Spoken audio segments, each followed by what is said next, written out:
What's going on, you guys? In today's video I am going to be talking about the 1/24 scale Trail Finder 2. Got a few pros and cons, a couple of little upgrades that it definitely needs, along with a little test drive, so stick around. Welcome back to the channel, guys. As I promised, to bring you a video on the 1/24 scale Trail Finder 2. Of course, as you can see, and I'm sure you've seen in a lot of other videos, this truck, it's pretty cool. It seems to be built pretty decent for what it is. Of course, there are a few things that are not cool about it and a lot of things that are cool about it. So let's get into it. Well, first off, let's just get into the things that I personally think is pretty cool about this truck. For one, it is a miniature Trail Finder 2. Obviously, that is quite cool. And it is a hard body, and it's all one piece, so it doesn't come apart like the 10 scale Trail Finder 2, but that's okay for being a small truck. I'm not sure if you could see that or not. Probably, yeah, you kind of can, but it does have a full interior in there. It's all black. You can actually take the interior out of it, do a little bit of painting if you like, and detail it up and all that, so that's actually pretty cool. The body and everything, like the lights and all that, are they do make a light kit for all the lights, the same as the 10 scale, so that's pretty cool. These Baja Claw tires they're pretty soft. I guess they grip pretty decent for what they are. And it does have the mounts where you can put the bumpers on it like the 10th scale. And I'm assuming there's a way to do it on the front as well. Maybe by those two screws, I'm not too sure. So let's take the body off here. Now, we'll set this aside for a second. Now, cons about this truck is it is velcroed on. I have put glue on these Velcro strips several times, and it does surprise me that they actually just stayed on when I took this off, because they keep pulling them off. The glue doesn't seem to hold it. The body does not stay on there very good, even with this being a little tiny truck, and it's always like it's going down the road crooked because it's never mounted on there straight. So that kind of sucks. But as you can see, you got some screws here, and you could take the interior completely out of it and completely apart, and it looks to me like the dash actually is separate from the rest of the interior, which makes it nice. So you could take that apart and paint it and do whatever you want to do with it. That's pretty much with the you know, all there is with the body, other than do a little bit of painting to match my 10th scale. As far as the chassis, in my opinion, this little truck is pretty cool. It does have a metal frame, and it looks like it actually has some adjustments on the frame for the 4-link. I'm assuming they probably make some bigger suspension for it, and maybe bigger wheels and tires, so you would have to adjust your 4-link suspension. It doesn't look like the front has too many adjustments. The front has one adjustment. Scale plastic drive shaft. You know, you don't have a lot of metal on here, just basically the frame and the N30 micro motor. Now this particular truck, a lot of times when you buy this truck, I'm thinking when you buy it directly from RC4WD Drive, they come with the faster motor, but I got this from another dealer and it did not have the faster motor in the box, which is okay because I bought this for my daughter. She's only 3, and she's just learning how to drive her RCs anyway, so this is perfectly fine for her to be slow. Let's put this body back on, and let's take it out for a test drive and show you just how it performs, and then we'll get back into a couple of things that we're going to change.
All right, so as you can see, the truck, it's fairly capable. It can do a lot of things, but a lot of things it can't do. And as you can tell, because it has a weight issue.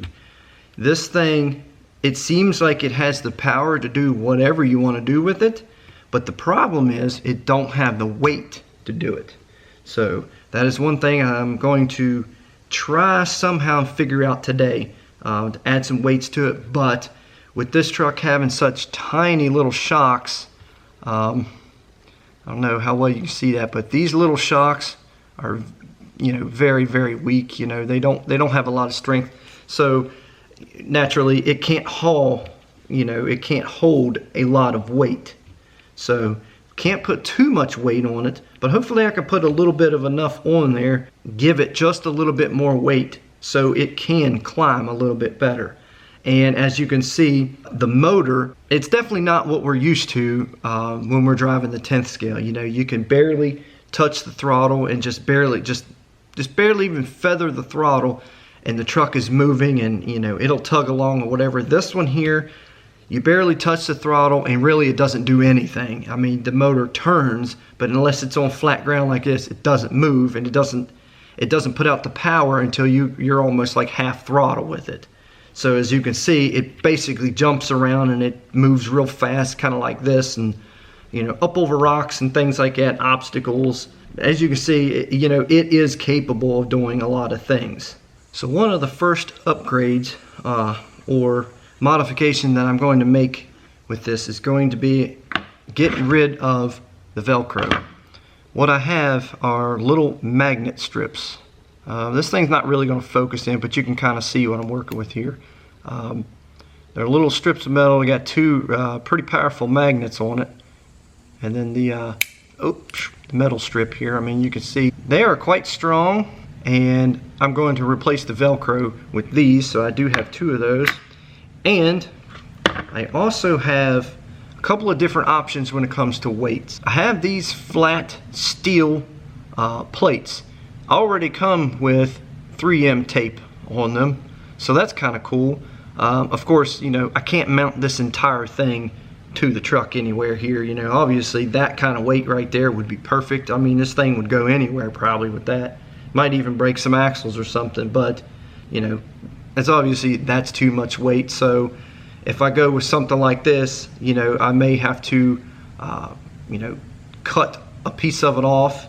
And I honestly thought about cutting just a small enough piece to put on top of the servo right there, because you can see it's just the same, about the same width as the servo, so I could probably put a little piece on there like that. It's not much weight, but it's more weight than what the truck has, and it's not too much weight than what the truck can carry. Or I also have these are just metal shafts that are about a 1/4 inch round steel. Again, I can cut these to size or something, and you know, I could probably almost put a couple of them here, like on the sides or something, because even two of those alone would not be too much weight, and that, you know, and that gives it a little bit more weight.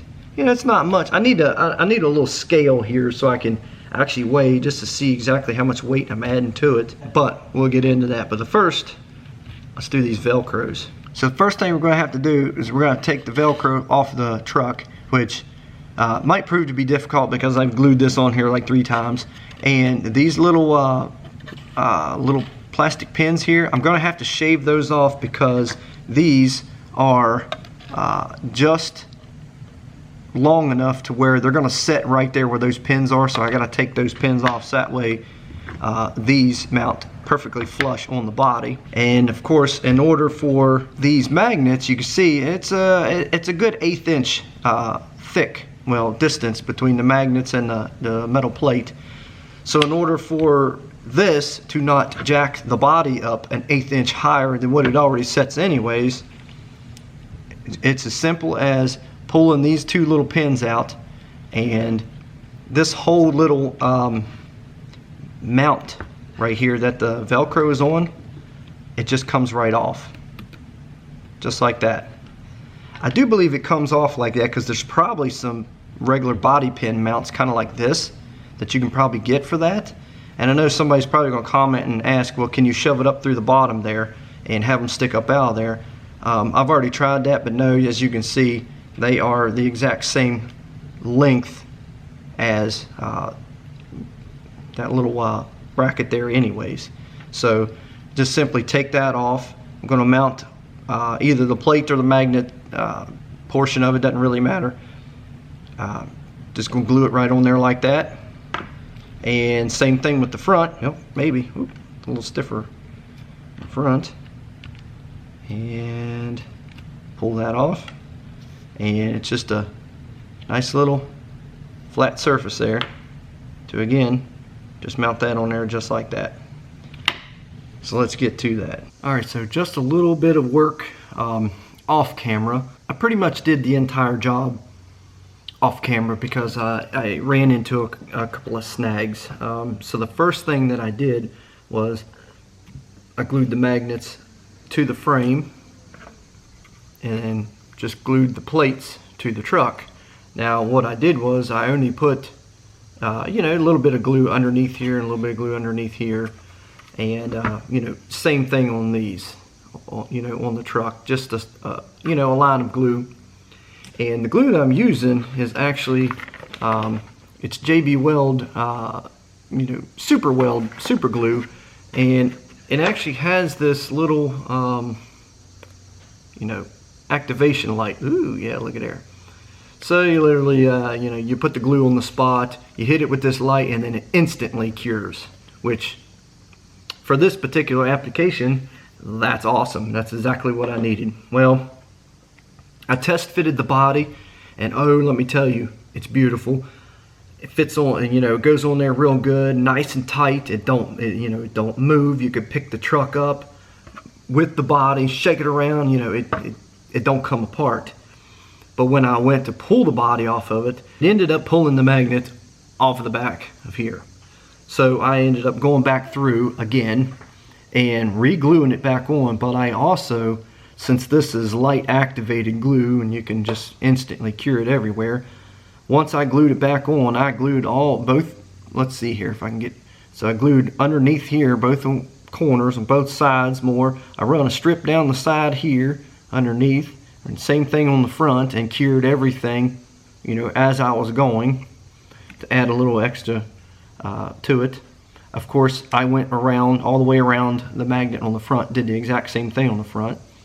So I decided to go with the 1/4 inch shaft weights versus this particular one, because you would literally only have about a 1/4 inch cut off of this, and this right here don't weigh as much as one of these whole pieces. So I figured, well, I might as well put that on there because it don't squat the shocks down. You can see it'll actually hold that weight, and I can feel a significant difference. Now the magnets themselves put enough weight. They put a little more weight on the truck as well, which is good. So, you know, you got a tiny bit extra in the back, but I have one of these shafts, which these shafts are 2 inches long. So I had to cut it down. So I just cut it down the exact same length as the magnet, and it kind of fits right up underneath the magnet on top of the servo. So what I did was, the extra little piece that I cut off is as wide as the servo.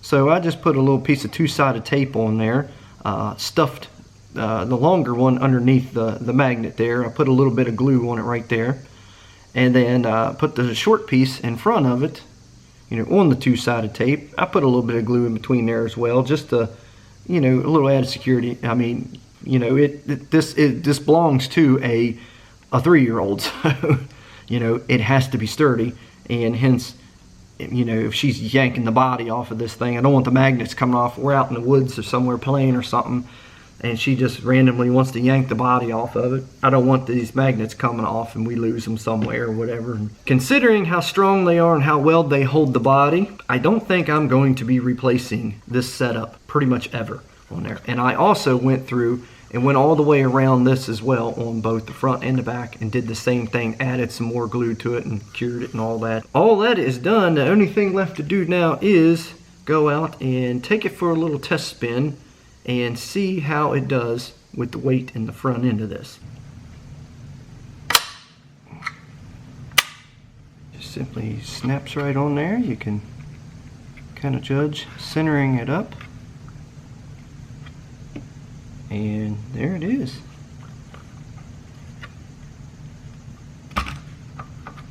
It's on there pretty good. You can see the body don't wobble or nothing. You can see you can center it up pretty good. So that small piece on the front, on the top of the servo, I had to take it off because the bracket behind the grill actually sets right where this does. So it'll still mount on there, but it had the wheels, you know, back a little bit. So had the frame back further than the body, so it didn't work out.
But that's going to do it for this video. I hope everyone enjoyed this video. I hope it answered a few questions. I know some questions that I'm going to get is, where did you get the magnets? Well, the magnets actually were on the back of my name tag of at my old job. So I couldn't tell you where to get the magnets from, honestly, unless you know where I used to work and you know somebody that works in that same place, which they're everywhere. Hit them up and tell them to get you a couple of those magnets for the back of their name tags. Then you're golden. Because let me tell you, they are good. And it'll also probably work pretty good on 10 scale. If that's your thing, you like magnet mounts and stuff like that, these would be excellent on 10 scale as well. So, but that's it. Thanks everybody for watching, and we'll see you guys in the next video.